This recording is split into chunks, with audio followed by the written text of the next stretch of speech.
ಆನೇಕಲ್ ತಾಲೂಕಿನ ಮುಗಳೂರು ಗ್ರಾಮ ಪಂಚಾಯಿತಿ ವ್ಯಾಪ್ತಿಯ ಕೂಗೂರು ಗ್ರಾಮದಲ್ಲಿರುವ ಇತಿಹಾಸ ಪ್ರಸಿದ್ಧ ದೇವಾಲಯವಾದ ಗ್ರಾಮ ದೇವತಾ ಅಮ್ಮನವರ ದೇವಾಲಯದ ಪ್ರಥಮ ವರ್ಷದ ವಾರ್ಷಿಕೋತ್ಸವ ಹಾಗೂ ರಥೋತ್ಸವ ಮತ್ತು ಹೂವಿನ ಕರಗ ಮಹೋತ್ಸವ ಕಾರ್ಯಕ್ರಮಗಳು ಏಪ್ರಿಲ್ 1ನೇ ತಾರೀಕಿನಿಂದ ಏಪ್ರಿಲ್ 4ನೇ ತಾರೀಕಿನವರೆಗೆ ಗ್ರಾಮಸ್ಥರ ಮತ್ತು ಭಕ್ತರ ಸಮ್ಮುಖದಲ್ಲಿ ಶ್ರದ್ಧಾ ಭಕ್ತಿಯಿಂದ ನೆರವೇರಲಿದ್ದು, ಸಕಾಲಕ್ಕೆ ತಾಲೂಕಿನ ಜನತೆ ಮತ್ತು ಭಕ್ತರು ಹೆಚ್ಚಿನ ಸಂಖ್ಯೆಯಲ್ಲಿ ಭಾಗವಹಿಸಿ ಸ್ವಾಮಿಯ ಕೃಪೆಗೆ ಪಾತ್ರರಾಗುವಂತೆ ಕೂಗೂರು ಗ್ರಾಮಸ್ಥರು ಮನವಿ ಮಾಡಿದರು. ಇನ್ನು ಏಪ್ರಿಲ್ 2ನೇ ತಾರೀಕಿನಂದು 12 ಗಂಟೆಗೆ ರಥೋತ್ಸವ ಹಾಗೂ ಹಳ್ಳಿಕಾರ್ ಎತ್ತುಗಳ ಮೆರವಣಿಗೆ ಮತ್ತು ಏಪ್ರಿಲ್ 3ನೇ ತಾರೀಕಿನಂದು ರಾತ್ರಿ 11 ಗಂಟೆಗೆ ಹೂವಿನ ಕರಗ ಮಹೋತ್ಸವ ನಡೆಯಲಿದ್ದು, ಇನ್ನು ಈ ಒಂದು ದೇವತಾ ಕಾರ್ಯಕ್ರಮಗಳಿಗೆ ಸ್ವಾಮೀಜಿಗಳು, ಸಿನಿಮಾ ನಟ ನಟಿಯರು, ಗಣ್ಯರು ಹಾಗೂ ಜನಪ್ರತಿನಿಧಿಗಳು, ಸಾಧು ಸಂತರು ಭಾಗವಹಿಸಲಿದ್ದು, ಸಕಾಲಕ್ಕೆ ತಾಲೂಕಿನ ಜನತೆ ಮತ್ತು ಭಕ್ತರು ಹೆಚ್ಚಿನ ಸಂಖ್ಯೆಯಲ್ಲಿ ಭಾಗವಹಿಸಿ ಸ್ವಾಮಿಯ ಕೃಪೆಗೆ ಪಾತ್ರರಾಗುವಂತೆ ಕೂಗೂರು ಗ್ರಾಮಸ್ಥರು ಸಾರ್ವಜನಿಕವಾಗಿ ಮನವಿ ಮಾಡಿದರು. ಇದು ಇಲ್ಲಿ ನೆಲೆಸಿರ್ತಕ್ಕಂಥ ಸುಮಾರು ಪುರಾತನ ಕಾಲ ದೇವಸ್ಥಾನ.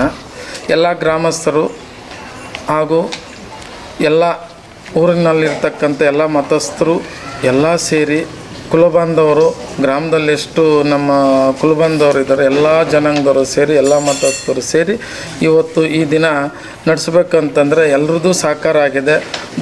ಗ್ರಾಮದ ದೊಡ್ಡವರು ಮತ್ತು ಯುವಕರು ಎಲ್ಲ ಸೇರಿ ಇವತ್ತು ಈ ಜಾತ್ರೆ ನಡೆಸಬೇಕಾಗಿರತಕ್ಕಂಥದ್ದು ಒಂದು ಪ್ರೇರಣಾಪಣೆ. ಇವತ್ತು ಎಲ್ಲ ಯುವಕರದೆಲ್ಲ ಸೇರಿ ಗ್ರಾಮಸ್ಥರು, ದೊಡ್ಡವರು, ಚಿಕ್ಕವರು ಮತ್ತು ಸುತ್ತಮುತ್ತಲಿನ ಗ್ರಾಮಸ್ಥರು ಎಲ್ಲ ಸೇರಿ ಮತ್ತು ಇವತ್ತು ನಡೆಸ್ಬೇಕಂದ್ರೆ ಶ್ರೀ ಗ್ರಾಮ ದೇವತೆ ಪ್ರಸನ್ನ ಅಂತ ಹೇಳ್ಬಿಟ್ಟು ಇವತ್ತು ಅಮ್ಮನವರ ಜಾತ್ರೆ ನಡೆಸ್ತಕ್ಕಂಥದ್ದು ಪ್ರಥಮ ಬಾರಿ. ಆದರೆ ಮೊದಲು ನಾವು ಪ್ರಾರ್ಥನೆ ಮಾಡ್ಕೊಂಡು ದೇವಸ್ಥಾನ ಪ್ರತಿಷ್ಠಾಪನೆ ಮಾಡಬೇಕಂದಾಗ ಎಷ್ಟು ಒಂದು ವಿಜೃಂಭಣೆಯಿಂದ ಮಾಡಿದ್ವೋ ಅದೇ ಥರ ಆಗಬೇಕು. ಇಲ್ಲಿ ಯಾವುದೇ ಒಂದು ನಮ್ಮ ಗ್ರಾಮದಲ್ಲಿ ಯಾವುದೇ ಒಂದು ಅಮ್ಮನವರ ಸಹಕಾರ ಏನೇ ಒಂದು ಕೆಲಸ ಮಾಡಲಿ, ಇವನ್ ಗ್ರಾಮಸ್ಥರ ಪರವಾಗಿ ಗ್ರಾಮದಲ್ಲಿ ಏನೇ ಒಂದು ಕೆಲಸ ಮಾಡಲಿ, ನಮಗೊಂದು ಹೇಳ್ಬೇಕಂತಂದರೆ ನಮ್ಮೂರಲ್ಲಿ ಸುಮಾರು ಒಂದು 10 ದೇವರುಗಳಿದ್ದಾವೆ. ಗ್ರಾಮ ದೇವತೆ ಇದ್ದಾರೆ, ದುಗ್ಲಮ್ಮ ಇದ್ದಾರೆ, ಆಂಜನೇಯ ಸ್ವಾಮಿ ಇದ್ದಾರೆ, ಕೋದಂಡರಾಮ ಸ್ವಾಮಿ ಇದ್ದಾರೆ, ಆಮೇಲೆ ಮುನೇಶ್ವರ ಸ್ವಾಮಿ ಇದ್ದಾರೆ, ಆಮೇಲೆ ಕರಗದಮ್ಮನ ದೇವಿ ಇದ್ದಾರೆ, ಶನಿಮಾತಮ್ಮ ಸ್ವಾಮಿ ಇದ್ದಾರೆ, ಕಾವೇರಮ್ಮ ಇದ್ದಾರೆ, ಯಲ್ಲಮ್ಮ ಅವರು ಇದ್ದಾರೆ ಮತ್ತು ಕಾಟೇರಮ್ಮ ಅಂತದ್ದು ಹೇಳಿ ಎಲ್ಲ ದೇವರುಗಳು ಎಲ್ಲ ನಮ್ಮೂರಲ್ಲಿ ಹೇಳ್ಬೇಕಂತಂದರೆ ಇವತ್ತೊಂದು ಖುಷಿಯಿಂದ ಹೇಳ್ತಾ ಇದ್ದೀವಿ. ಏನು ಖುಷಿಯಿಂದ ಹೇಳ್ತಾ ಇದ್ದೀವಿ ಅಂದರೆ 2019ರಲ್ಲಿ ಕೋವಿಡ್ ಬಂತು. ನಮ್ಮೂರಲ್ಲಿ ಸುಮಾರು ಒಂದು 40-50 ಜನಕ್ಕೆಲ್ಲ ಬ್ಲಾಕ್ ನಾವೇ ಮಾಡಿದ್ವು. ಆದ್ರೂ ಎಲ್ಲರೂ ಚೇತರಿಸ್ಕೊಂಡೆ. ನಮ್ಮ ಸುತ್ತಮುತ್ತ ಎಲ್ಲ ಪಾಪ ಅವರು ಕೋವಿಡ್ನಲ್ಲಿ ಸತ್ತಿರ್ತಕ್ಕಂಥ ಅವರು ಆರೋಗ್ಯ ಐಶ್ವರ್ಯ ಅವ್ರಿಗೂ ಸದಾ ಭಗವಂತ ಆಶೀರ್ವಾದ ಮಾಡಲಿ ಅಂತೇಳಿ ಕೋರ್ಕೊತೀವಿ. ಯಾಕೆ ಹೇಳ್ತೀವಿ ಅಂದರೆ ನಮ್ಮೂರಲ್ಲಿ ಇರ್ತಕ್ಕಂಥ ಅಮ್ಮನವರು ಮತ್ತು ಶನಿಮಾತಮ್ಮ ಸ್ವಾಮಿ, ಕೋದಂಡರಾಮ ಸ್ವಾಮಿ, ಆಂಜನೇಯ ಸ್ವಾಮಿ ಇವರೆಲ್ಲ ಇರ್ತಕ್ಕಂಥ ಇದರಿಂದ ನಮ್ಮೂರಲ್ಲಿ ಇವತ್ತು ಶಾಂತವಾಗಿದ್ದೀವಿ ಹೇಳ್ಬೇಕಂತಂದರೆ. ಇವತ್ತು ನಾವು ಮಾಡ್ತಾ ಇರತಕ್ಕಂಥ ಹೊಸ ವರ್ಷದಿಂದ ಪೂಜೆ ಮಾಡ್ತಕ್ಕಂಥದ್ದು ದಿನಾಂಕ 30/3/26 ಸೋಮವಾರ ಬೆಳಗ್ಗೆ 5-4 ಭಾನುವಾರ ಬೆಳಗ್ಗೆ ತನಕ 5 ದಿನ ಪ್ರೋಗ್ರಾಮ್ ಇರುತ್ತೆ. ಇಲ್ಲಿ ರಥೋತ್ಸವ ಪ್ರಥಮ ಬಾರಿಗೆ ಮಾಡ್ತಾ ಇದ್ದೀವಿ. ರಥೋತ್ಸವ ಬಂದು 2ನೇ ತಾರೀಕು ಆದಮೇಲೆ ದೀಪೋತ್ಸವ ಮಾಡ್ತೀವಿ. ದೀಪೋತ್ಸವ ಮಾಡಿದ್ಮೇಲೆ ಮತ್ತು ದೀಪೋತ್ಸವ ಆದಮೇಲೆ ಅವತ್ತು ಊರಿನ ಗ್ರಾಮಸ್ಥರ ಕಡೆಯಿಂದ ದೀಪಾಲಂಕಾರ ಇರುತ್ತೆ. ಮತ್ತು ಅದಾದಮೇಲೆ ಹಸಿ ಕರಗ ಆವತ್ತೇ ಇರುತ್ತೆ. ಹೂವಿನ ಕರಗ ಬಂದು 3ನೇ ತಾರೀಕು ಶುಕ್ರವಾರ. 4ನೇ ತಾರೀಕು ಬಂದು ಎಲ್ಲ ಸುಮಾರು ಒಂದು 20-25 ಪಲ್ಲಕ್ಕಿ ಆಗುತ್ತೆ. ಹೂವಿನ ಕರಗ ಇದೆ. ಅವತ್ತಿನ ದಿನವೇ ಪಲ್ಲಕ್ಕಿ ಇದೆ. ಪಲ್ಲಕ್ಕಿ ಎಲ್ಲ ನಮ್ಮ ಇದು ಮಲ್ಲಿಗೆ ಪಲ್ಲಕ್ಕಿ, ಕೋದಂಡರಾಮ ಸ್ವಾಮಿದು ಮಲ್ಲಿಗೆ ಪಲ್ಲಕ್ಕಿನೇ, ಆಂಜನೇಯ ಸ್ವಾಮಿದು ಮಲ್ಲಿಗೆ ಪಲ್ಲಕ್ಕಿನೇ, ಅಮ್ಮನವ್ರದ್ದು ಗ್ರಾಮ ದೇವತೆದು ಮಲ್ಲಿಗೆ ಪಲ್ಲಕ್ಕಿನೇ, ಮತ್ತು ಕರಗಮ್ಮಂದು ಮಲ್ಲಿಗೆ ಪಲ್ಲಕ್ಕಿನೇ ಮತ್ತು ದುಗ್ಲಮ್ಮಂದು ಮಲ್ಲಿಗೆ ಪಲ್ಲಕ್ಕಿನೇ.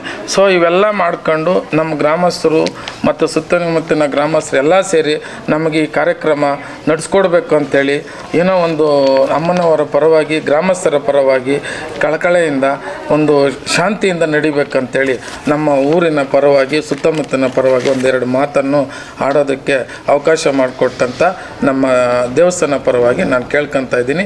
ಮತ್ತು ಇನ್ನೊಂದು 2ನೇ ತಾರೀಕು, 3ನೇ ತಾರೀಕು, 4ನೇ ತಾರೀಕುವರೆಗೂ ಜಾತ್ರೆ ಇದೆ. ಎಲ್ಲ ಭಕ್ತಾದಿಗಳು ಬಂದು ನಮಗೊಂದು ಆಶೀರ್ವಾದ ಮಾಡಿ ಭಗವಂತನಿಗೆ ತೀರ್ಥ ಪ್ರಸಾದ ತಗೊಂಡು ನಮಗೆ ಒಂದು ಆಶೀರ್ವಾದ ಮಾಡಿ ಹೋಗ್ಬೇಕು, ತನು ಮನ ಧನ ಏನಾದರೂ ಒಂದು ಸಹಾಯ ಮಾಡಬೇಕು ಅಂತೇಳಿ ನಮ್ಮ ಮಾಧ್ಯಮರ ಮುಖಾಂತರ ಹಾಗೂ ಅವ್ರಿಗೂ ಒಂದು ನಮಸ್ಕಾರ, ನಮ್ಮ ಪೊಲೀಸ್ ಇಲಾಖೆಯವ್ರಿಗೂ ಅವ್ರಿಗೂ ಒಂದು ನಮಸ್ಕಾರ, ನಮ್ಮ ತಾಲೂಕು ದಂಡಾಧಿಕಾರಿಗಳು ಅವರು ಆಗಮಿಸ್ತಾ ಇದ್ದಾರೆ, ಅವ್ರಿಗೂ ಒಂದು ನಮಸ್ಕಾರ, ಮತ್ತು KB ಅವರು ಆಗಮಿಸ್ತಾರೆ. ಎಲ್ಲ ನಮಗೆ ಸಹಕಾರ ಕೊಡಬೇಕಂತೇಳಿ ಇವತ್ತಿನ ದಿನ ಅವರು ಕಳಕಳಿಯಾಗಿ ಪ್ರಾರ್ಥನೆ ಮಾಡ್ಕೊತಾ ಇದ್ದೀವಿ. ಕೂಗೂರು ಗ್ರಾಮದ ಗ್ರಾಮ ದೇವತಾ ಅಮ್ಮನವರ ದೇವಸ್ಥಾನ ಪ್ರಥಮ ವಾರ್ಷಿಕೋತ್ಸವ ರಥೋತ್ಸವ ಮಾಡ್ತಾ ಇರೋದು ಇದೇ ಪ್ರಥಮ ಬಾರಿಗೆ. ಇದು ಮೂಲತಃ ಬಂದು ಹಿರಿಯರ ಕಾಲದಿಂದಲೂ ಸಹ ಇದ್ದಂಥ ದೇವಸ್ಥಾನ. ಇದು ಒಡೆದಾಕಿ ನಾವು ಹೊಸದಾಗಿ ಕಟ್ಟಿ ಈ ಗ್ರಾಮಸ್ಥರು, ನಮ್ಮ ಸುತ್ತಮುತ್ತಲಿನ ಗ್ರಾಮಸ್ಥರು ಎಲ್ಲರೂ ಸೇರಿ ಈ ದೇವಸ್ಥಾನನ ನಿರ್ಮಾಣ ಮಾಡಿ ಈ ಪ್ರಥಮ ಬಾರಿಗೆ ನಾವು ದೇವಸ್ಥಾನದ ಮುಂದೆ ಒಂದು ರಥೋತ್ಸವವನ್ನು ಈ ಒಂದು ಇದರಲ್ಲೇ ಮಾಡ್ತಾಯಿದ್ದೀವಿ. ಸೊ ಎಲ್ಲರ ಸಹಕಾರದಿಂದ ನಾವು ಅಮ್ಮನವರ ದೇವಸ್ಥಾನನ ವಿಜೃಂಭಣೆಯಿಂದ ಮಾಡಬೇಕಂತ ಪ್ರಯತ್ನ ಮಾಡಿದ್ವಿ, ನಡೀತಾ ಇದೆ. ಸೊ ಅದರಿಂದ ಎಲ್ಲ ಸುತ್ತಮುತ್ತಲಿನ ಎಲ್ಲರೂ ಸಹ ನಮಗೆ ಸಹಕಾರ ಕೊಟ್ಟಿದ್ದಾರೆ. ಅದೇ ರೀತಿ ಎಲ್ಲರೂ ಬಂದು ಇಲ್ಲಿ ಅಮ್ಮನವರ ಆಶೀರ್ವಾದ ಪಡೆದುಕೊಂಡು ಹೋಗ್ಬೇಕಂತ ನಮ್ಮ ಅನಿಸಿಕೆ. ಸರ್, ಯಾವ್ಯಾವ ದಿನ ಏನೇನು ಪೂಜೆಗಳು?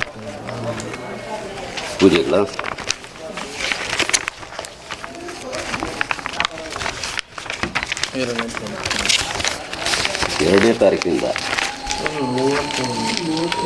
ಇಲ್ಲ 31ರಿಂದ ಸರ್, 31 ಪೂಜೆಗಳು 31 ಏನು ಈ ಜಾತ್ರೆ ನಡೆಯುತ್ತೆ, ಜಾತ್ರೆಯಲ್ಲಿ ಏನು ಗಲಾಟೆಗಳು ಅದು ಯಾವುದು ಆಗಿತ್ತು?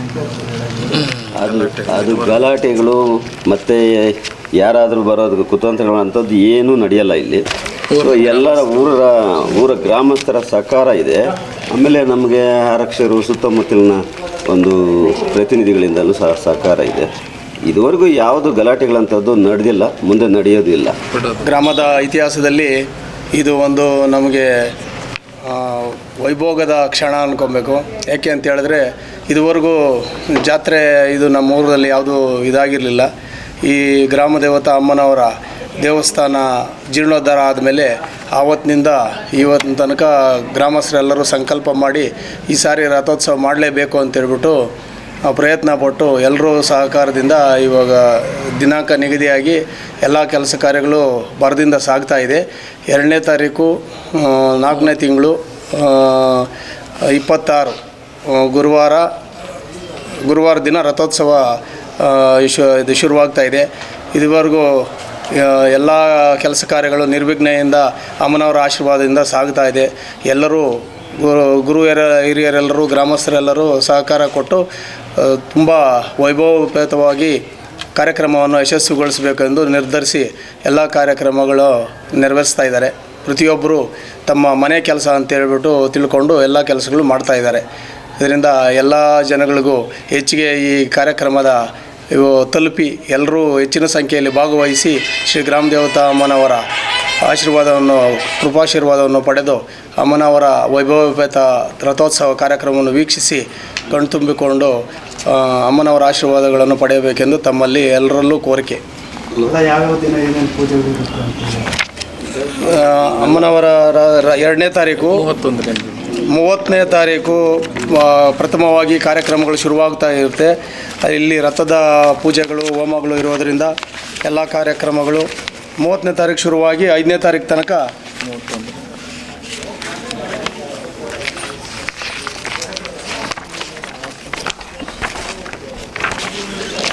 ದಿನಾಂಕ 30 ಸೋಮವಾರ ಸಂಜೆ 5 ಗಂಟೆಗೆ ಮೊದಲಿಗೆ ಶ್ರೀ ಮಹಾಗಣಪತಿ ನಾಗದೇವರುಗಳ ಸಮೇತ ಗ್ರಾಮ ದೇವತಾ ಅಮ್ಮನವರ ಪ್ರಾರ್ಥನೆ ಹಾಗೂ ಸಮರ್ಪಣೆ, ದೀಪಾರಾಧನೆ, ಸಾಮೂಹಿಕ ಹೊರೆಕಾಣಿಕೆ ಸ್ವೀಕಾರ ಶುರುವಾದಾಗ 31ನೇ ತಾರೀಕು ಮಂಗಳವಾರ ಬೆಳಗ್ಗೆ 7 ಗಂಟೆಗೆ ಗಣಪತಿ ಪೂಜೆ, ಗಂಗಾ ಪೂಜೆ, ದೇವಾನಂದಿ, ಪುಣ್ಯವಚನ, ಕೃಪಾಚರಣ, ಮಹಾಸಂಕಲ್ಪ ಹಾಗೂ ಧ್ವಜಾರೋಹಣ, ಮಂಗಳಾರತಿ ಪ್ರಸಾದ ಯೋಗ ಇರುತ್ತೆ.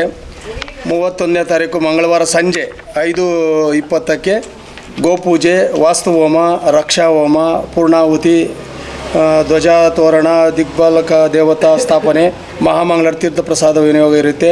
ಹಾಗೆ 1ನೇ ತಾರೀಕು ಬುಧವಾರ ಬೆಳಗ್ಗೆ 7:15ಕ್ಕೆ ಗಣಪತಿ ಪೂಜೆ, ಸಪರಿವಾರ ಸಮೇತ ಶ್ರೀ ಗ್ರಾಮದೇವತಾಮ್ಮನವರ ಮೂಲ ಮಂತ್ರ ಹೋಮ, ಆದಿವಾಸ ಹೋಮ, ರಥಶುದ್ಧಿ, ರಥ ಪ್ರತಿಷ್ಠೆ, ಪೂರ್ಣಾಹುತಿ, ಮಂಗಳಾರತಿ, ತೀರ್ಥಪ್ರಸಾದ ವಿನಿಯೋಗ ಇರುತ್ತೆ.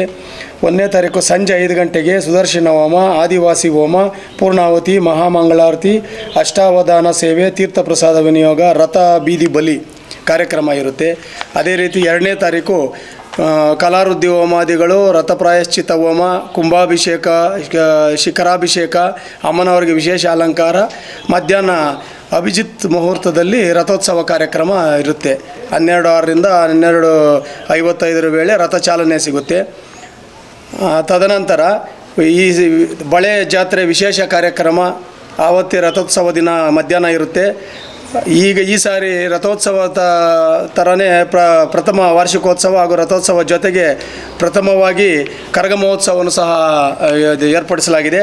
ಅದೇ ರೀತಿ ಕರಗ ಮಹೋತ್ಸವದ ಕಾರ್ಯಕ್ರಮಗಳು ದಿನಾಂಕ 2/4/26 ಗುರುವಾರ ಸಂಜೆ ಶ್ರೀ ಗ್ರಾಮದೇವತಾಮ್ಮನವರ ಗ್ರಾಮದ ಮಹಿಳೆಯರಿಂದ ನಿಂಬೆಹಣ್ಣಿನ ಮತ್ತು ಬೆಲ್ಲದ ದೀಪದಾರತಿ, ಮಹಾಮಂಗಳಾರತಿ, ತೀರ್ಥಪ್ರಸಾದ ಇರುತ್ತೆ.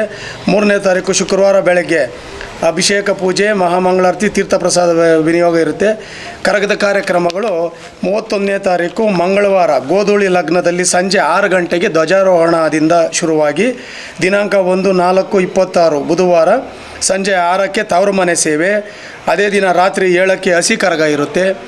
ದಿನಾಂಕ 3/4/26 ಶುಕ್ರವಾರ ಬೆಳಗ್ಗೆ 10 ಗಂಟೆಗೆ ಪೊಂಗಲ್ ಸೇವೆ, ಮಧ್ಯಾಹ್ನ 2ಕ್ಕೆ ಕರ್ಪೂರ ಸೇವೆ, ಸಂಜೆ 6ಕ್ಕೆ ತವರು ಮನೆ ಸೇವೆ, ಸಂಜೆ 7ಕ್ಕೆ ಬಳೆ ಶಾಸ್ತ್ರ ಇದೆ. ಕರಗದಮ್ಮನ ವಿಶೇಷ ಪೂಜಾ ಕಾರ್ಯಕ್ರಮ. ದಿನಾಂಕ 3ನೇ ತಾರೀಕು 4 ಶುಕ್ರವಾರ 11 ಗಂಟೆಗೆ ಹೂವಿನ ಕರಗ ಮಹೋತ್ಸವ ಗ್ರಾಮದ ಬೀದಿಗಳಲ್ಲಿ ಮನೆಗಳ ಹತ್ರ ಎಲ್ಲನೂ ವಿಜೃಂಭಣೆಯಿಂದ ಕರಗ ಮಹೋತ್ಸವ ಕಾರ್ಯಕ್ರಮ ನಡೆಯುತ್ತೆ. ದಿನಾಂಕ 4/4 ಶನಿವಾರ ಬೆಳಗಿನ ಜಾವ ಅಗ್ನಿಕುಂಡ ಪೂಜೆ, ಅಗ್ನಿ ಜಲ್ಜನ, ಅಗ್ನಿಕುಂಡ ಪ್ರವೇಶ ಇರುತ್ತೆ ಕಾರ್ಯಕ್ರಮ. ಅದೇ ದಿನ 9 ಗಂಟೆಗೆ ಬೆಳಗ್ಗೆ ವಸಂತೋತ್ಸವ ಕಾರ್ಯಕ್ರಮ, ಕರಗದ ಕಾರ್ಯಕ್ರಮ ಮುಕ್ತಾಯವಾಗುತ್ತೆ. ಕರಗದ ಪೂಜಾರಿಗಳು ಬಂದು ಶ್ರೀ ಗಣೇಶ್ ಕೆ ಇವರಿಂದ. ತದನಂತರ 4ನೇ ತಾರೀಕು ರಾತ್ರಿಗೆ ಪಲ್ಲಕ್ಕಿಗಳ ಉತ್ಸವ ಕಾರ್ಯಕ್ರಮ ಇರುತ್ತೆ. ಈ ಥರ ಎಲ್ಲ ಕಾರ್ಯಕ್ರಮಗಳ ಆಯೋಜನೆ ಮಾಡಿ ಎಲ್ಲ ಗುರು ಹಿರಿಯರು, ಗ್ರಾಮಸ್ಥರೆಲ್ಲರೂ ಸಹಕಾರ ಕೊಟ್ಟು ಎಲ್ಲ ಕಾರ್ಯಕ್ರಮಗಳನ್ನು ಆಯೋಜನೆ ಮಾಡಿ ವೈಭವೋಪೇತವಾಗಿ ಗ್ರಾಮದಲ್ಲಿ ಪ್ರಥಮವಾಗಿ ಎಲ್ಲ ಕಾರ್ಯಕ್ರಮಗಳನ್ನು ಆಚರಣೆ ಮಾಡಲು ಉತ್ಸುಕರಾಗಿದ್ದಾರೆ. ದಯಮಾಡಿ ಎಲ್ಲ ಸುತ್ತಮುತ್ತಲಿನ ಗ್ರಾಮಸ್ಥರು, ನಿಮ್ಮ ಸ್ನೇಹಿತರು ಎಲ್ಲರನ್ನೂ ಕರೆತನ್ನಿ ಈ ಕಾರ್ಯಕ್ರಮವನ್ನು ಯಶಸ್ವಿಗೊಳಿಸಬೇಕೆಂದು ತಮ್ಮಲ್ಲಿ ಮನವಿ. ಹಾಗೆ ಈ ನಮ್ಮ ಸರ್ಜಾಪುರ ಹೋಬಳಿಯಲ್ಲಿ ನಮಗೆ ಗೊತ್ತಿರೋ ಮಟ್ಟಿಗೆ ಶಕ್ತಿ ದೇವತೆ ರಥೋತ್ಸವ ನಡೀತಾ ಇರೋದು ಇದು ಪ್ರಥಮ. ಇಲ್ಲಿ ಯಾವುದು ಎಲ್ಲ ವಿಷ್ಣು ದೇವಾಲಯಗಳು, ಈಶ್ವರ ದೇವರುಗಳು ಪಲ್ಲಕ್ಕಿಗಳು ನಡೀತಾ ಇದೆ ಇದು ರಥೋತ್ಸವ. ಆದರೆ ಅಮ್ಮನವರ ಶಕ್ತಿ ದೇವತೆಯಾದ ಗ್ರಾಮ ದೇವತೆ ಅಮ್ಮನವರ ರಥೋತ್ಸವ ನಡೀತಾ ಇದ್ದು ಕೂಗೂರು ಹೋಬಳಿ ಇದರಲ್ಲಿ. ಅದರಿಂದ ಹಳೆಯ ದೇವಸ್ಥಾನ ಇದು ಜೀರ್ಣೋದ್ಧಾರ ಮಾಡಿ 1 ವರ್ಷ ಆಗಿದೆ ಈ ದಿನಾಂಕಕ್ಕೆ. ದಯಮಾಡಿ ಎಲ್ಲರೂ ಈ ಶಕ್ತಿ ದೇವತೆಯಾದ ಅಮ್ಮನವರ ಆಶೀರ್ವಾದವನ್ನು ಪಡೆದು ಎಲ್ಲ ಆರೋಗ್ಯ ಐಶ್ವರ್ಯ ಅಭಿವೃದ್ಧಿ ಆಗಲಿ ಅಂತ ಕೋರ್ಕೊಳ್ತಾ ಇದ್ವಿ ಅಮ್ಮನವ್ರ ಹತ್ರ. ದಯಮಾಡಿ ಎಲ್ಲರೂ ಕಾರ್ಯಕ್ರಮದಲ್ಲೇ ಆಗಮಿಸಿ ವಿಜೃಂಭಣೆಯಿಂದ ಕಾರ್ಯಕ್ರಮವನ್ನು ಯಶಸ್ವಿಗೊಳಿಸಬೇಕೆಂದು ತಮ್ಮಲ್ಲಿ ಪ್ರಾರ್ಥನೆ. ರಥೋತ್ಸವ ನಡೀತಾ ಇದೆ ಕೂಗೂರಲ್ಲಿ. ಯಾಕಂದರೆ ಇದು ನಾವು ಒಂದು 35 ವರ್ಷದಿಂದ ಈಗ ನಾವು ನೋಡಿದ್ ಬಂದಂಗೆ ನಮ್ಮೂರಿಗೆ ಇದು ಮೊದಲೇ ಬಾರಿ ಆಗ್ತಾಯಿರೋದು. ಅದಕ್ಕಂತೂ ತುಂಬ ಖುಷಿ ಇದೆ. ಹಾಗಂತ ನಾವು ಎಲ್ಲ ಊರವರೆಲ್ಲ ಸೇರಿ ರಥೋತ್ಸವ ಮಾಡ್ತಾ ಇರೋದು. ದಯಮಾಡಿ ಸುತ್ತಮುತ್ತ ಇರೋ ಊರಸ್ಥರು, ಗ್ರಾಮಸ್ಥರು, ಭಕ್ತಾದಿಗಳು ಬಂದು ವಿಜೃಂಭಣೆಯಾಗಿ ಬಂದು ಸಪೋರ್ಟ್ ಮಾಡಬೇಕು ಅಂತ ಹೇಳ್ಕೊಡ್ತಾರೆ. ಇದೇ 2ನೇ ತಾರೀಕು ರಥೋತ್ಸವ ಇದೆ, ಬರಬೇಕೆಲ್ಲರೂ. ಎಷ್ಟು ಜನ ಸೇರ್ಬೋದು ಈ ರಥೋತ್ಸವಕ್ಕೆ ಅಂತ? ಒಂದು 10,000 ಜನ ಅಂದ್ಕೊಂಡಿದ್ವಿ ನಾವು ಭಕ್ತಾದಿಗಳು ಬರ್ತಾರೆ ಅಂತ. ಅದೇ ಥರ ನಮ್ಮ ಪೊಲೀಸವ್ರು ಮತ್ತು ಯಾವುದೇ ಥರ KEB ಅವರು, ಇನ್ನೊಬ್ಬರು ಎಲ್ಲ ಸಪೋರ್ಟು ನಮಗಿದೆ ಇಲ್ಲಿ, ಕಂದಾಯ ಇಲಾಖೆಯವರು. ಸೊ ಹಾಗಂತ ನಮ್ಗೆ ಯಾವುದೇ ಥರ ಏನು ಬಂದವ್ರನ್ನ ನಾವು ಸರಿಯಾದ ವ್ಯವಸ್ಥೆಯಿಂದ ನಾವು ನೋಡ್ಕೊಳಷ್ಟು ಇದಿದೆ, ಏನು ತೊಂದರೆ ಏನಿಲ್ಲ. ಗೆಸ್ಟ್ಗಳು ಅಂದರೆ ಈಗ ನಮಗೀಗ ಅದು ರಾಮಲಿಂಗಾರೆಡ್ಡಿ ಬರ್ತಾ ಇದ್ದಾರೆ, ಆಮೇಲೆ ಈಗ ನಮ್ಮ ಶಿವಣ್ಣವ್ರು ಬರ್ತಾ ಇದ್ದಾರೆ, ಮತ್ತು ನಮ್ಮ ಮಂಜುನಾಥ್ ಅವ್ರು ಬರ್ತಾಯಿದ್ದಾರೆ, MP ಮಂಜುನಾಥ್ ಅವ್ರು ಬರ್ತಾಯಿದ್ದಾರೆ. ಅದೇ ಥರ ನಮಗೀಗ ಸಹಕಾರ ಕೊಟ್ಟಂಥ ಈಗ ನಾಲ್ಕು ಕಚೇರಿ ಆಗ್ಬೋದು, ನಮ್ಮ ತಹಸೀಲ್ದಾರ್ ಅವರು ಆಗ್ಬೋದು, ನಮ್ಮ ಪಂಚಾಯತಿ PDOಗಳು ಅವರೆಲ್ಲ ಬರ್ತಾಯಿದ್ದಾರೆ. TVS ನಂದೀಶ್ ಗೌಡ ತಿಂಡ್ಲು ಅವ್ರ ಕಡೆಯಿಂದ ಅವ್ರ ತಂಡದ ಕಡೆಯಿಂದ 5 ಜೊತೆ ಹಳ್ಳಿ ಕಾರ್ಯತೆಗಳು ಬರ್ತಾ ಇದೆ. ಇದ್ರ ಜೊತೆಗೆ ಮತ್ತೆ ಭದ್ರಾರೆಡ್ಡಿ, ರಾಜಪ್ಪ, ಕಾರ್ತಿಕ್, ಜಂದಕನಹಳ್ಳಿ ವೆಂಕಟೇಶ್ ಅವರು ಒಂದು 3 ರಿಂದ 4 ಜೊತೆಗಳು ನಮ್ಮ ರಥೋತ್ಸವಕ್ಕೆ ಅಂತಾನೆ ಕಳಿಸ್ಕೊಡ್ತಾ ಇದ್ದಾರೆ. ಆಮೇಲೆ ಚಿಕ್ಕನಹಳ್ಳಿ ಅಪ್ಪ ಅವರು ಕಳಿಸ್ಕೊಡ್ತಾ ಇದ್ದಾರೆ. ಇದೊಂಥರ ನಮಗೆ ತುಂಬ ಖುಷಿಯಾದ ಒಂದು ಟೋಟಲ್ 10 ರಿಂದ 15 ಜೊತೆ ಬರ್ತಾ ಇದೆ ಹಳ್ಳಿ ಕಾರ್ಯತೆಗಳು. ತುಂಬ ವಿಜೃಂಭಣವಾಗಿ ನಾವು ಈ ಸರಿ ಮಾಡೋಣ ಅಂತ ಅಂದ್ಕೊಂಡಿದ್ವಿ. ಎಲ್ಲ ಗ್ರಾಮಸ್ಥರು ಮತ್ತು ಸುತ್ತಮುತ್ತ ಈಗ ನಮ್ಮ ಹಿರಿಯರು ಎಲ್ಲ ಆಶೀರ್ವಾದದೊಂದಿಗೆ ತುಂಬ ಚೆನ್ನಾಗಿ ಆಗ್ತಾಯಿದೆ. ದಯಮಾಡಿ ಎಲ್ಲ ಗ್ರಾಮಸ್ಥರಲ್ಲಿ ವಿನಂತಿ ಏನಂತಂದರೆ ಸುತ್ತಮುತ್ತ ಇರೋ ಜನಗಳು ಬಂದು ಪಾಲ್ಗೊಳ್ಬೇಕೆಂದು ಹೇಳ್ತಾ ಇದ್ದೀವಿ. ರಥ ನಿರ್ಮಾಣ ಮಾಡಿರ್ತಕ್ಕಂಥ ನಮ್ಮ ಭದ್ರಾರೆಡ್ಡಿಯವರ ಟೀಮು, ಚೊಕ್ಕಸಂದ್ರದವರು ಅವರು, ಮತ್ತು ನಮ್ಮ ಸರ್ಜಾಪುರದವರು ಟೀಮು, ಈಳಳ್ಗೆ ಟೀಮು, ರಾಮಸಾಗರ ಟೀಮು, ಆಮೇಲೆ ಕಗ್ಲಿಪುರ ಟೀಮು. ಇವತ್ತು ಅದನ್ನೆಲ್ಲ ನಮ್ಮ ಗೈಡ್ಲೈನ್ಸ್ ಕೊಟ್ಟು ಮಾರ್ಗದರ್ಶನ ಕೊಟ್ಟಿರ್ತಕ್ಕಂಥ ಅವ್ರ ಹತ್ರ ಕರ್ಕೊಂಡು ಹೋಗಿರ್ತಕ್ಕಂಥ ನಮ್ಮ ವಕೀಲರು ರಮೇಶ್ ರೆಡ್ಡಿಯವರು ಅವ್ರ ಹತ್ರ ಕರ್ಕೊಂಡೋಗಿ ಮಾತಾಡಿ ಇವತ್ತು ಅವ್ರ ತಂಡದಿಂದ ಇವತ್ತು ನಮ್ಮೂರಿಗೆ ನಮ್ಮದು ಯಾವ ಥರ ಮಾಡಬೇಕು ಅಂತ ಹಲ್ವಾರು ನಾವು ದೇವಸ್ಥಾನದವರು, ನಮ್ಮೂರು ಗ್ರಾಮಸ್ಥರು ಎಲ್ಲ ಹಿರಿಕರು ಕೂತ್ಕೊಂಡು ಹೆಂಗೆ ಮಾಡಬೇಕು, ಯಾವ ಥರ ಮಾಡಬೇಕು ಅಂತ ಒಂದು ಐಡಿಯಾ ಬಂದಾಗ ನಮಗೆ ಸಿಕ್ಕಿದ್ದೆ ಭದ್ರಾರೆಡ್ಡಿ. ನಾವು ಸುಮಾರು ಒಂದು ಉಸ್ಕೂರು, ಚುಡ್ಸಂದ್ರ, ಚೊಕ್ಕಸಂದ್ರ, ಕಗ್ಲಿಪುರ, ನಾರಾಯಣಘಟ್ಟ ಎಲ್ಲ ಸುಮಾರು ಒಂದು 15 ದೇವಸ್ಥಾನ ಹತ್ರ ಹೋಗಿ ನೋಡಿ ಮಾಡ್ಕೊಂಡು ಬಂದಮೇಲೆ ನಮಗೊಂದು ಐಡಿಯಾ ಸಿಕ್ತು.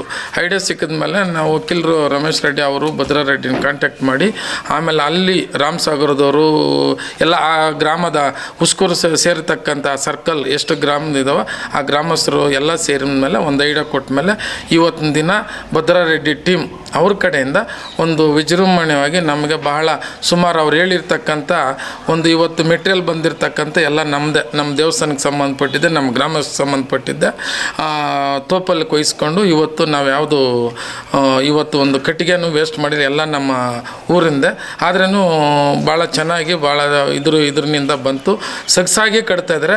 ಈ ಸಂದರ್ಭದಲ್ಲಿ ನಮ್ಮ ಭದ್ರಾರೆಡ್ಡಿಯವರ ರೆಡಿ ಮಾಡ್ತಕ್ಕಂಥ ಅವ್ರಿಗೆ, ಅವರ ಕುಟುಂಬಕ್ಕೂ, ಅವರ ಸಂಗಡಿಗರಿಗೂ, ನಮ್ಮ ದೇವಸ್ಥಾನ ಪರವಾಗಿ, ಗ್ರಾಮಸ್ಥರ ಪರವಾಗಿ, ನಮ್ಮೂರಿನ ಒಂದು ಹಿರಿಕರ ಪರವಾಗಿ ಅವ್ರಿಗೆ ಈ ಸಮಯದಲ್ಲಿ ಅವ್ರಿಗೆ ಒಂದು ಶುಭವನ್ನು ಕೋರ್ತಾ ಇದ್ದೀವಿ. ಅವ್ರ ಮನೆಗೂ ಅವ್ರಿಗೂ ನಮ್ಮ ದೇವಸ್ಥಾನಕ್ಕೆ ಬಂದಿರತಕ್ಕಂಥ ಅವ್ರಿಗೆಲ್ರಿಗೂ ಭಗವಂತ ಆ ತಾಯಿ ಎಲ್ಲ ಆರೋಗ್ಯ ಐಶ್ವರ್ಯ ಕೊಟ್ಟು ಸದಾ ಅವ್ರನ್ನ ಇನ್ನೂ 100 ಕಾಲ ಮಾಡಲಿ. ಇನ್ನೂ ಈ ಥರ ನಮ್ಮೂರಲ್ಲಿ ನಡೀತಕ್ಕಂಥ ರಥದ ಬಗ್ಗೆ ಇನ್ನೂ 100 ಕಾಲ ಚೆನ್ನಾಗಿ ಮಾಡಲಿ ಅಂಥೇಳಿ ನಮ್ಮ ಈ ಸಂದರ್ಭದಲ್ಲಿ ಊರಿನ ಪರವಾಗಿ, ನಮ್ಮ ಊರಿನ ಗ್ರಾಮಸ್ಥರ ಪರವಾಗಿ, ದೇವಸ್ಥಾನ ಪರವಾಗಿ ಅವ್ರಿಗೆ ನಾವು ಒಂದು ಚಿರಋಣಿ ಇರ್ತೀವಿ ಅಂಥೇಳಿ ಅಮ್ಮನವ್ರ ಹತ್ರ ಕೇಳ್ಕೊಂಡು ಒಂದು ಆಶೀರ್ವಾದ ಮಾಡಲಿ, ಚೆನ್ನಾಗಿರಲಿ ಅಂಥೇಳಿ ನಾವು ಈ ಸಂದರ್ಭದಲ್ಲಿ ಅವ್ರನ್ನ ನೆನೆಸ್ಕೊತಾ ಇದ್ದೀವಿ. ನಮ್ಮ ಇಲ್ಲಿ ನಡೆದಿರತಕ್ಕಂಥ ಎಲ್ಲ ನನ್ನ ಸಹೋದರರಾಗಿ ಸಹೋದರಾಗಿ ನಾನು ಏನು ಹೇಳ್ಕೊಳ್ತೀನಿ ಅಂತಂದರೆ, ಇಲ್ಲಿ ಅಮ್ಮನವ್ರನ್ನ ಪ್ರತಿಷ್ಠಾಪನೆ ಮಾಡಬೇಕಂತಂದರೆ ತುಂಬ ವರ್ಷಗಳಿಂದ ನಾವು ಕಾದರೆ ಈ ಗ್ರಾಮ ದೇವತೆನ ಈಚೆ ತರಬೇಕಂತಂದರೆ ತುಂಬ ವರ್ಷಗಳಂತಂದರೆ ನಮ್ಮ ಇತಿಹಾಸದಲ್ಲಿಲ್ಲ. ಈ ಅಮ್ಮನ ಒಂದು ನೆಲದಲ್ಲಿ ಯಾರೋ ಪುಣ್ಯಾತ್ಮ ಒಂದು ನೆಲ್ಕೊಂಡಿದ್ರು ಮಾಡಿದ್ರು, ಅದಕ್ಕೆ ನಾವು ಕಲ್ಲು ಅಂತ ನಾವು ಒಂದು ಬೊಮ್ಮೆ ಅಂತಂದ್ಬಿಟ್ಟು ಅದ್ರಿಗೆ ನಾವು ಪೂಜೆ ಮಾಡಿಕೊಂಡು ಹೋಗ್ತಾಯಿದ್ರೆ ಆ ಅಮ್ಮ ಆಶೀರ್ವಾದದಿಂದ ಏನು ಮಾಡಿದ್ರಂತ ಇವಾಗ ಇಲ್ಲಿ ನಮ್ಮ ಊರಿನ ಕೂಗಿರಿನ ಗ್ರಾಮಸ್ಥರು ಮತ್ತು ಸುತ್ತಮುತ್ತ ಗ್ರಾಮಸ್ಥರು ನಾವು ಇಲ್ಲಿ ನಮ್ಮ ಊರಿನಲ್ಲಿರೋಂಥ ಜನ ಸಹಕಾರ ಇದ್ರ ಕೊಟ್ಟಿದ್ದಾರೆ ಅಂತಂದರೆ ಇನ್ನು ಇತಿಹಾಸದಲ್ಲಿ ಈ ಥರ ನಾವು ಹೇಳ್ಕೊಳಕ್ಕೂ ಬರಲ್ಲ, ಅದು ಮಾಡೋಕ್ಕೂ ಆಗಲ್ಲ ಅಂತ ನಮ್ಮಲ್ಲಿ ಏನೇ ಒಂದು ಕುಂದುಕೊರತೆಗಳಿರಲಿ ಅದೆಲ್ಲ ಮರೆತು ನಾವಿದ್ದೀರಿ, ಊರೆಲ್ಲ ಒಂದಾಗೋಣ, ಹಾಗೆ ಅಮ್ಮನ್ನ ಈಚೆ ತರೋಣ ಅಂತಂದ್ಬಿಟ್ಟು ನಮ್ಮ ಇವಾಗ ಗೌಡ್ರು ಇರ್ಬೋದು, ಮತ್ತು ನಮ್ಮ ಸುತ್ತಮುತ್ತ ಚೇರ್ಮನ್ರು ಇರ್ಬೋದು, ನಮ್ಮ ತಹಸೀಲ್ದಾರ್ ಇರ್ಬೋದು, ಪೊಲೀಸ್ ಸ್ಟೇಷನ್ ಇಲಾಖೆಯವರು ಇರ್ಬೋದು, KEB ಇರ್ಬೋದು, ಎಲ್ಲರೂ ಸಹಕಾರ ಇದ್ರಿಗೆ ಕೊಟ್ಟು ಭಾರಿ ಇಬ್ಬರು ಜನರಿಂದ ನಡಿಬೇಕಂತಂದ್ಬಿಟ್ಟು ನಮಗೆಲ್ಲನೂ ಸಹಕಾರ ಕೊಟ್ಟು ಇವತ್ತು ಅಷ್ಟೇ ನಾನು ಎಲ್ಲಕ್ಕೂ ನಾನು ಮಾಡ್ತೀನಿ ಅಂದ್ಕೊಂಡು ಮುಂದೆ ಬಂದು ಒಬ್ಬೊಬ್ರದ್ದು ಒಂದೊಂದು ಕೊಡುಗೆ, ಇಂಥದ್ದು ನಂದಿರಲಿ, ಇಂಥದ್ದು ನಿಂದಿರಲಿ ಅಂದ್ಕೊಂಡು ಒಂದು ಸಮಜಾಸದಲ್ಲಿ ಎಲ್ಲರೂ ಕೂತ್ಕೊಂಡು ಇಲ್ಲಿ ಒಂದು ತೀರ್ಮಾನ ತಗೊಂಡು ಆ ತೀರ್ಮಾನದಂತೆಯೇ ನಮ್ಮ ಗ್ರಾಮಸ್ಥರು, ಸುತ್ತಮುತ್ತ ಗ್ರಾಮಸ್ಥರು ಅದೇ ಥರ ನಮಗೆ ಒಂದು ಸಹಕಾರ ಕೊಟ್ಟು ಆಯಮ್ಮ ಆ ತಾಯಿ ಇದು ಕೃಪೆ ಕಥಾಕ್ಷದಿಂದ ನಾವು ಭಾರಿ ಇಬ್ಬರಿಂದ ಹೋಗ್ತಾ ಇದ್ದೀರಿ. ಹಿಂಗೆ ಭಕ್ತಾದಿಗಳೆಲ್ಲ ಸೇರಿ ಹಿಂಗೆ ನಡೆಸ್ಕೊಂಡು ಭಗವಂತ ಹಿಂಗೆ ಅವ್ರ ಆರೋಗ್ಯ ಕೊಡಲಿ ಅಂತ ಹೇಳಿಬಿಟ್ಟು ನಾನೆಲ್ಲ ಈ ದೇವ್ರ ಮುಂದೆ ನಾನು ಪ್ರಾರ್ಥನೆಯನ್ನು ಮಾಡಿಕೊಂಡು ಇದನ್ನು ಚೆನ್ನಾಗಿ ನಡ್ಸ್ಕೊಂಡು ಹೋಗಲಿ ಅಂತ ಒಂದು ಆಶೀರ್ವಾದ ಮಾಡ್ತಾಯಿದ್ದೀನಿ. ಜೈ